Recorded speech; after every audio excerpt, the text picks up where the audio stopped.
ഒന്നാമത് നമുക്ക് പ്രതീക്ഷയുണ്ടായിരുന്നില്ലല്ലോ ഇങ്ങനൊരു വിയോഗം പെട്ടെന്നുണ്ടാവും എന്നുള്ള ഒരു വിചാരം ഞങ്ങൾക്ക് ആർക്കും ഉണ്ടായിരുന്നില്ല. 21-ാം തീയതി ഉച്ചയാകുമ്പോഴാണ് കൺട്രോളിൽ നിന്ന് പോകുന്ന പോലെ എന്നുള്ള രീതിയിൽ ഡോക്ടർമാർ പറയുന്നത്. ഞങ്ങൾ 23-ാം തീയതി ഹോസ്പിറ്റലിൽ പോകുമ്പോൾ ആ സമയത്താണ് MI ഹാർട്ട് അറ്റാക്ക് വന്നാണ് പോകുന്നത്. അത് കഴിഞ്ഞ് ആശുപത്രി ചെല്ലുമ്പോഴും തിരിച്ച് വീട്ടിലേക്ക് തന്നെ വരാൻ പറ്റുമെന്നുള്ള ഒരു പ്രതീക്ഷയിൽ തന്നെയാണ് ഞങ്ങൾ നിന്നിരുന്നത്. ഇപ്പോൾ ഓരോ ദിവസവും ഇപ്പോൾ ഹൃദയാഘാതത്തിൻ്റെ അറിയാമല്ലോ, മൾട്ടിപ്പിൾ ഓർഗൻസിന് ഇഷ്യൂസ് ഉണ്ടാകും. അപ്പോൾ അതെല്ലാം തന്നെ ക്ലിയറായി വരുന്നു എന്നുള്ളൊരു പ്രതീക്ഷ നമുക്ക് ഉണ്ടായിരുന്നു. അപ്പോൾ ഓരോ ദിവസം കഴിയും തോറും ആ ഒരു പ്രതീക്ഷയെ തന്നെ മുന്നോട്ട് പോയിരുന്നത്. ചില ഓർഗൻസിനൊക്കെ തന്നെ വിഷയങ്ങളുണ്ട്, അത് പോസിറ്റീവായി കാണിക്കുന്നു എന്നുള്ള റിപ്പോർട്ടുകൾ ഡോക്ടേഴ്സ് പറയുമ്പോൾ അതിൻ്റെ ഒരു സമാധാനത്തിലായിരുന്നു ഹോസ്പിറ്റലിൽ നമ്മൾ കഴിഞ്ഞിരുന്നത്.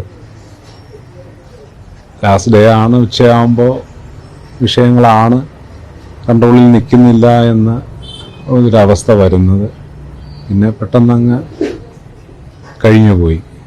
അപ്പോൾ അതൊക്കെ ഒന്ന് അംഗീകരിച്ചെടുക്കുന്നതിനൊക്കെ തന്നെയുള്ള ബുദ്ധിമുട്ടുകളുണ്ട്. അപ്പോൾ അതുകൊണ്ട് തന്നെ ആര് ചോദിക്കുമ്പോഴും നമ്മൾ ബെറ്ററായി വരുന്നു എന്നുള്ള പ്രതീക്ഷയാണ് പങ്കുവച്ചിരുന്നത്.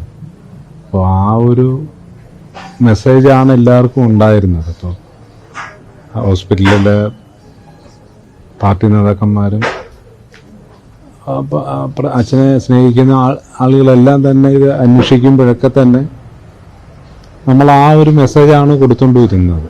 അപ്പോൾ പെട്ടെന്നാണ് കയ്യിൽ നിന്ന് പോകുന്ന അവസ്ഥയായി എന്നുള്ള വിവരം അവരും എല്ലാവരും അറിയുന്നു. അപ്പോൾ